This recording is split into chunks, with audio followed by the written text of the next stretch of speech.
Market है दोस्तों, channel में आपका स्वागत है। आज फिर मार्केट ने बढ़िया से खेल दिखाया, ऊपर की तरफ ही जा रही है। मैं आपको फिर बोल रहा हूँ, अभी भी ये गिरती नजर नहीं आ रही है, लेकिन मैं फिर बोल रहा हूँ ये बिना कारण के है। और लगातार मार्केट का ऊपर जाना बहुत अच्छा साइन नहीं है। बिना कंसोलिडेशन, बिना रिट्रेसमेंट अगर मार्केट ऊपर जाती है तो वो बहुत खतरनाक साइन होता है, बहुत भयंकर रूप से गिर सकती है। हालांकि अभी भी ये ऊपर जाती हुई दिख रही है, ताकत दिखा रही है। बट अगले हफ्ते मंडे को बहुत इंपॉर्टेंट डे होने वाला है, बिकॉज बहुत सारे टॉप कंपनीज के रिजल्ट्स पब्लिश होने वाले हैं। आइए देखते हैं कौन कौन सी कंपनीज और क्या उनके रिजल्ट्स होंगे। Before that I request you go through the disclaimer. जरूरत हो तो वीडियो को पॉज करके देखें। आज की टॉप न्यूज में पुतिन साहब, रशिया के प्रेसिडेंट और सऊदी प्रिंस के बीच में बातचीत हुई, जिसके तहत में उन्होंने फ्रेमवर्क बनाने की बात करी और अंडरलाइन करा पुतिन साहब की तरफ से कि ओपेक ओपेक मतलब ऑयल प्रोड्यूसिंग कंपनीज जो हैं, सारी की सारी, मतलब सऊदी अरेबिया वाली कंपनी और Russia and all that stuff मिलकर काम करें। आने वाले समय के लिए आपस का कॉपरेशन बहुत जरूरी होगा। ऐसी बातचीत पुतिन साहब और सऊदी अरेबिया के प्रिंस के बीच में हुई। फर्दर जो नेक्स्ट वीक वाली बात बोल रहा हूँ मैं, देखिए अब कौन कौन सी कंपनियों के रिजल्ट है। ये कंपनियां कुल मिलाकर करीब 40% कंट्रीब्यूट करती हैं निफ्टी के वैल्यूएशन में। कौन कौन सी कंपनियां हैं? रिलायंस 13% से ज्यादा, कोटक बैंक, आईसीआईसीआई बैंक लगभग 9.5% के करीब का कंट्रीब्यूशन, इन्फोसिस फिर से अगेन 8.5-9% का कंट्रीब्यूशन। यानी कि इनके रिजल्ट जो होंगे वो बहुत बड़ा इम्पैक्ट डालेंगे निफ्टी पर। नजर बना के रखिएगा अगर आपको बचे रहना है और समझना है कि मुझे क्या करना है। कल मैंने बोला था ग्लोबल पे नजर रखिए, देखिए ग्लोबल पे तो नजर रखनी ही है, ठीक है। आज भी क्रूड ऑयल, बाकी और गोल्ड और सिल्वर का क्या है वो भी बताऊंगा आपको। लेकिन कल से मतलब मंडे से इम्पोर्टेंट ये है कि आप नजर रखिएगा इन 4-5 कंपनियों पे और रिजल्ट्स पे। ये बहुत बड़े ड्राइवर्स होंगे मार्केट को आगे ले जाने के लिए। आइए चलते हैं, आज हुआ क्या खेल। देखिए आज खेल हुआ, 675 करोड़ की सेलिंग कर दी एफआईआईस ने 3 दिन की लगातार बाइंग के बाद, और डीआईआईएस ने बाइंग कर ली 739 करोड़ की 3 दिन की सेलिंग के बाद। क्यों और कैसे नहीं समझ में आता, लेकिन जो मेरा एक्सपीरियंस कह रहा है, जो मैं समझ पा रहा हूँ वो बता रहा हूँ आपको। ये कहीं पे पब्लिश नहीं होता है, कुछ भी ऐसा नहीं है जो कि आप कहीं और ढूंढ सकें, लेकिन जो मुझे महसूस हो रहा है। देखिए आज मार्केट लगातार पूरा दिन ऊपर की तरफ जा रही थी और आखिरी में 3:15 बजे के आसपास एक सेल ऑफ आया। वो एफआईआई ने करा था मेरे हिसाब से, और वो जानबूझ के करा था 675 करोड़ का। क्योंकि अगर लगातार वो बढ़ते जाएंगे ऊपर तो फिर बेचने वाला कौन होगा? तो उन्हें बेचने वाले भी चाहिए, और अगर वो बेचते जाएंगे तो खरीदने वाला कौन होगा? उन्हें खरीदने वाले भी चाहिए, ठीक है।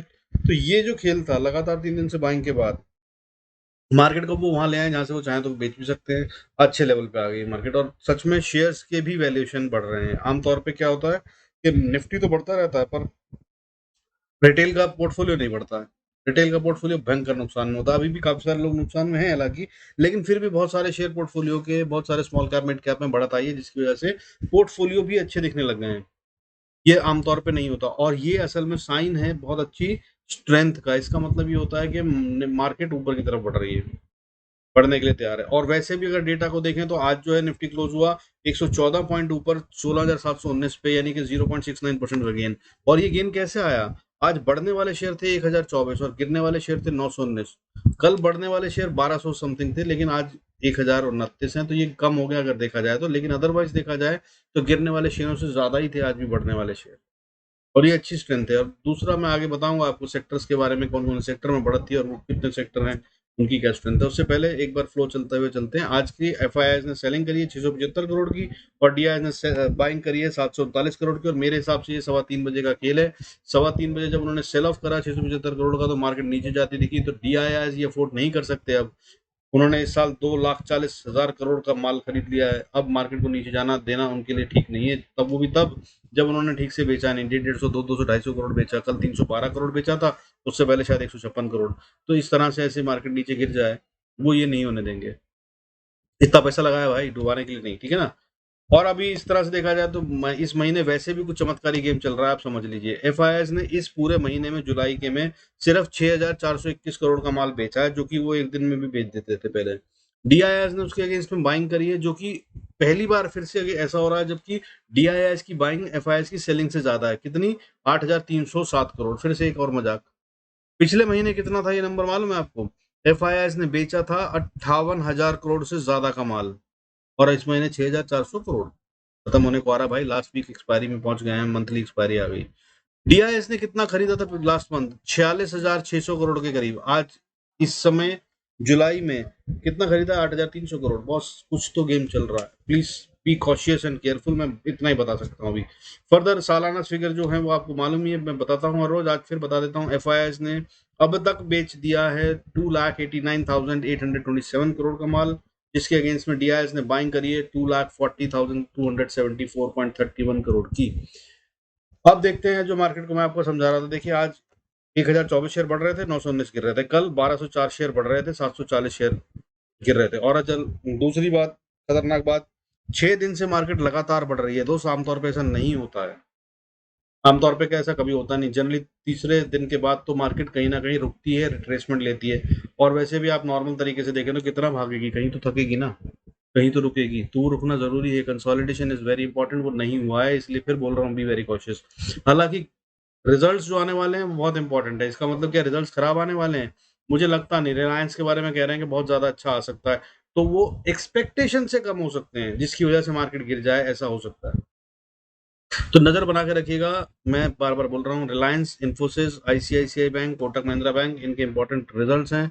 जो ये करेंगे मार्केट उस तरफ जाएगी। फर्दर ग्लोबल पे नजर रखिएगा। ग्लोबल थोड़ा सा वीक होता नजर आ रहा है, लेकिन अभी भी हमारी मार्केट में टेक्निकल्स कह रहे हैं कि मार्केट ऊपर जाने की कोशिश कर रही है। दूसरा, उसके ऊपर वॉलेटिलिटी इंडेक्स अभी भी 16.65 पे बना हुआ है, जो कि बहुत ही डिसेंट लेवल होता है वॉलेटिलिटी के लिए। और इसकी वजह से मुझे मार्केट फिर से गिरती हुई नजर नहीं आ रही और बढ़ती हुई नजर आ रही है। इसके अलावा अगर बोलूं तो और दूसरी स्ट्रेंथ जो दिखती है बॉस, वो देखिए कि आज की बढ़त के अंदर कौन कौन से सेक्टर कंट्रीब्यूट कर रहे थे। आज bank sector, finance sector, FMCG, auto, reality, media, small cap, mid cap, metal, सब बढ़ रहे थे। गिरने वाले कौन से शेयर थे, कौन से सेक्टर थे? दो शेयर, तीन तीन सेक्टर, या दो कह लीजिए। पावर एंड एनर्जी एक सेक्टर, आईटी दूसरा सेक्टर। फार्मा फ्लैट ही है, कल भी गिरा था, परसों भी। ये थोड़ा सा साइडिश चल रहा है, साइडवेज, क्योंकि पहले काफी बढ़त ले चुका है। तो ये तीन सेक्टर में गिरावट थी। और अगर शेयरों की बात करें तो बस आज की जो बढ़त में बात करें, 114 पॉइंट की बढ़त आई है निफ्टी में। उसमें से 90 पॉइंट्स किसने कंट्रीब्यूट करा है? सिर्फ 5 शेयरों ने। कौन से हैं वो? एचडीएफसी बैंक, आईसीआईसीआई बैंक, दूसरा एचडीएफसी नॉर्मल, और रिलायंस एंड अल्ट्राटेक सीमेंट। इन्होंने 90 पॉइंट कंट्रीब्यूट करे out of 114 points of total gain in Nifty. हालांकि इसके अलावा भी शेयर बढ़े। कौन कौन से शेयर बढ़े? अच्छे खासे बढ़े। जैसे कि अतुल ऑटो बढ़ा हमारा 5.51%। अल्ट्राटेक सीमेंट भी 5.5% के करीब बढ़ा, जो मैंने बताई दिया आपको ऊपर, 90 कंट्रीब्यूशन कराया पॉइंट्स का। उसके अलावा बढ़े Gujarat state petro 4.79%, Rain industry, Grasim, India cement, India cement, ABB capital, Dalmia Bharat, Chambal fertiliser, ये सब 3% से करीब करीब 4.5% का गेन लेके आए हैं आज की मार्केट में। पर कंट्रीब्यूशन इन निफ्टी कम था। फर्दर गिरने वाले शेयरों में इन्फोसिस एक ऐसा शेयर था जो गिर रहा था, जिसने 20 पॉइंट का करीब नुकसान दिया निफ्टी को। यानी कि अगर आज इन्फोसिस नहीं गिरता तो हम करीब 135 के आसपास, 135 पॉइंट के गेन के साथ ऊपर बंद होते, लेकिन नहीं हुए। और इसके रिजल्ट आने वाले हैं, नजर रखिएगा। मुझे लग रहा है कि कल बढ़ेगा, मंडे को बहुत अच्छा कंट्रीब्यूटर हो सकता है। रिलायंस का एक बार को मुझे लग रहा है कि शायद गिर जाए, क्योंकि उसकी expectation on results is very high, तो हो सकता है। लेकिन इन्फोसिस बढ़ेगा ऐसा लग रहा है। इस पे ट्रेड कर सकते हैं मंडे को, बाकी नजर बनाए रखिएगा। तो आज के गिरने वाले शेयर कौन से थे? सिंजिन और इंडिया मार्ट लगभग 4.5% गिरे हैं, 4.38% एंड 4.27% रेस्पेक्टिवली। इसके अलावा गिरने वाले शेयर कौन से थे? एनबीसीसी, आरबीएल बैंक, एबीबी, दीपक नाइट्रेट और महानगर गैस लिमिटेड। ये सब 2 से 2.5% से 3% के करीब बढ़े हैं। अब बाकी के इंडिकेटर क्या कह रहे हैं? देखिए गोल्ड आज फ्लैट के आसपास ही मानना चाहिए, हालांकि थोड़ा बड़ा हुआ है 0.65%, तो 50,700 के आसपास चल रहा है। लेकिन अगर वीकली रेंज को बोले तो बहुत कुछ फर्क नहीं आया, ये ऑलमोस्ट फ्लैट है। सिल्वर आज फ्लैट है, 0.05% के गेन के साथ बैठा हुआ है, 56,000 पे ट्रेड कर रहा है, 56,000 56,100 के बीच में। डॉलर फ्लैट है 0.03% के गेन के साथ।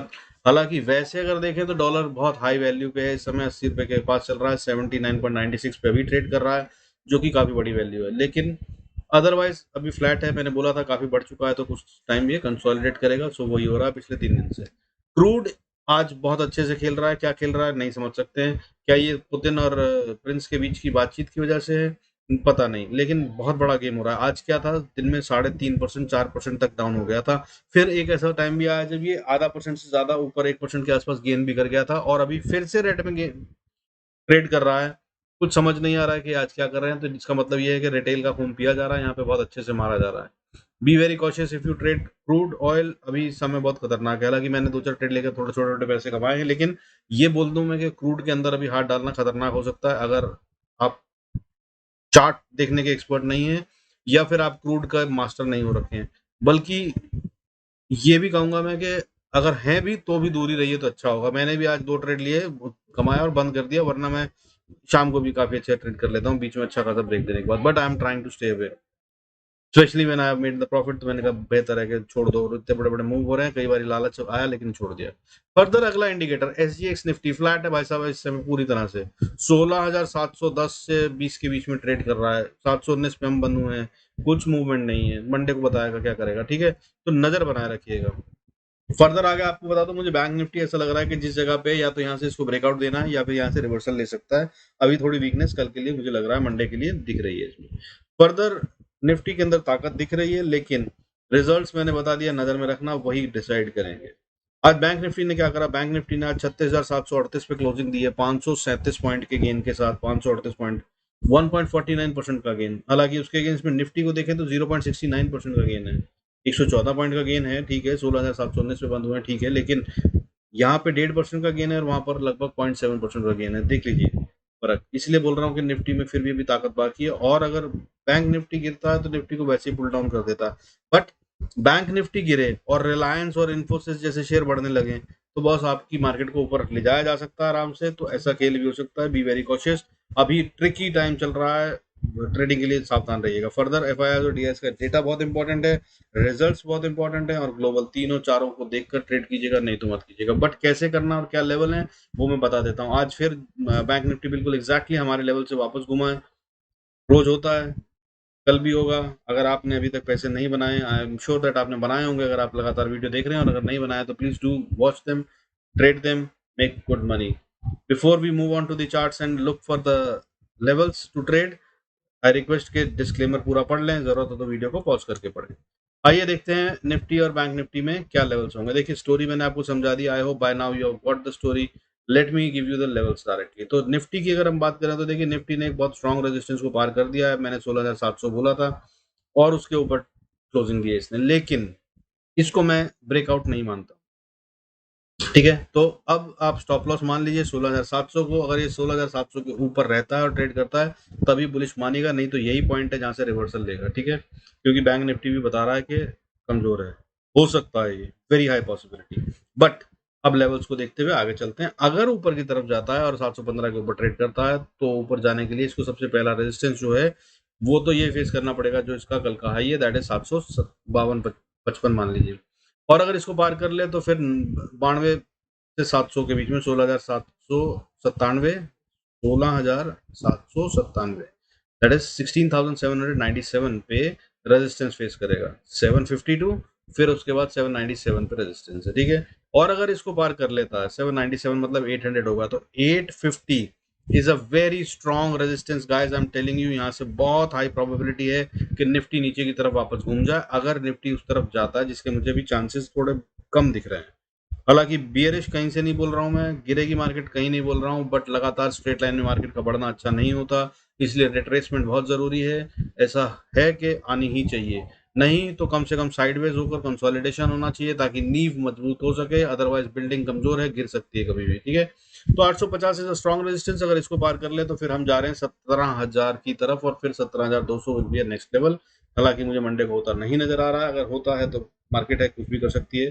तो ये लेवल्स पे ध्यान रखिएगा and do the trades accordingly. और अगर नीचे की तरफ आती है तो बहुत 700 मैंने आपको बताया कि सपोर्ट है तो बढ़िया है, नहीं तो फिर ये नीचे की तरफ जा रही है। हालांकि 700 पे ट्रेड मत लीजिएगा, मैं कहूंगा जब ये 16,680 को तोड़ दे, that's when you should try and attempt and trade. तब आप एक शॉर्ट साइड का ट्रेड ले सकते हैं, पुट खरीदनी है या फ्यूचर बेचना है आप डिसाइड कर सकते हैं।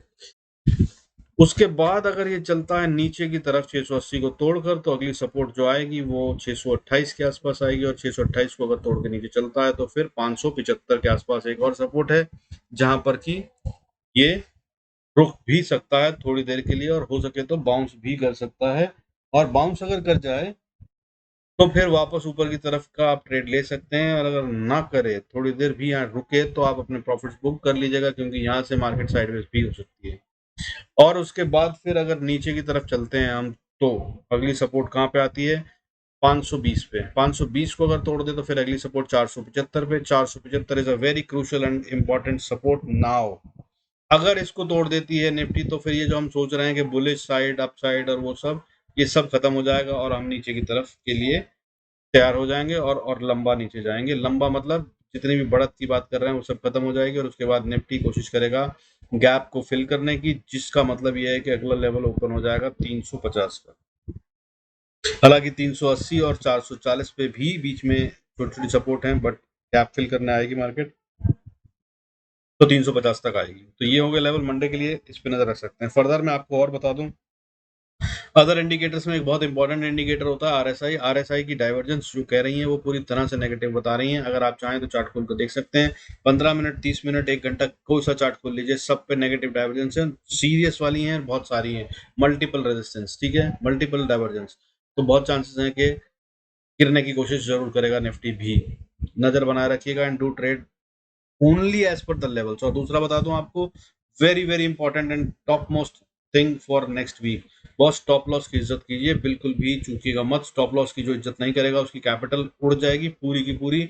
कोई भी किसी भी तरफ का बड़ा मूव कभी भी आ सकता है, be very cautious. Stop loss की इज्जत कीजिएगा और जितने छोटे हो सके उतने छोटे लगाइएगा और सिर्फ लेवल पे ही एंट्री कीजिएगा, वरना ट्रेड मत कीजिएगा, लालच में पूरी कैपिटल ना चली जाए। आइए बैंक निफ्टी देख लेते हैं। बैंक निफ्टी के अंदर मैं आपको बता रहा था जैसे कि थोड़ा वीक दिख रहा है, कमजोरी, क्योंकि रेजिस्टेंस पे है 36,850 एक बहुत स्ट्रांग रेजिस्टेंस है। इसको पार करने में टाइम लगेगा और मुश्किल होगा। अगर इसको पार कर लेता है तो it is headed for 37,000, 37,000 will be the level. However मैं आपको एक बात बता दूं कि ये जो दिख रहा है मुझे, ये ऐसा दिख रहा है जैसे कि एक डब्ल्यू पैटर्न पे काम कर रहा है और वो डब्ल्यू पैटर्न बनता हुआ नजर आ रहा है। कैसे बन रहा है देख लीजिए आप। ये देखिए, अगर आप ये चार्ट देखें तो ये डेली चार्ट है। अगर हम यहाँ से देखें तो ये देखिए यहाँ पे ये पैटर्न बना रहा है, ये देखिए ये है डब्ल्यू पैटर्न और इसकी ये थी नेकलाइन जिसे ये ब्रेक कर चुका है। अगर ये पैटर्न डब्ल्यू पैटर्न है और ये इसने ब्रेक कर दिया है तो ये वाली रेजिस्टेंस को ये अगर पार कर लेता है तो हम लंबे वाले ऊपर जा रहे हैं। लंबे ऊपर का मतलब लगभग हम 38,000 से ऊपर 39,000 और 40,000 भी जा सकते हैं in bank Nifty. But that's the overview for the week, ठीक है।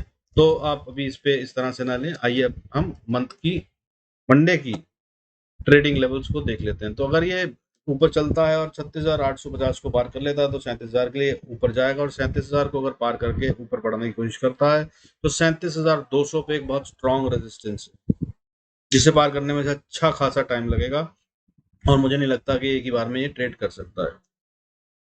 और अगर अगर उसको करता है तो फिर आप समझ लीजिए फिर हम 38,000 की तरफ और फिर 38,500 भी देख सकते हैं, उसके अकॉर्डिंगली आप ट्रेड लीजिएगा। Otherwise 37,000 and 37,200, these are the two levels for Monday to keep an eye on them, ऊपर की साइड। अब अगर नीचे की तरफ आने की कोशिश करता है तो क्या होगा?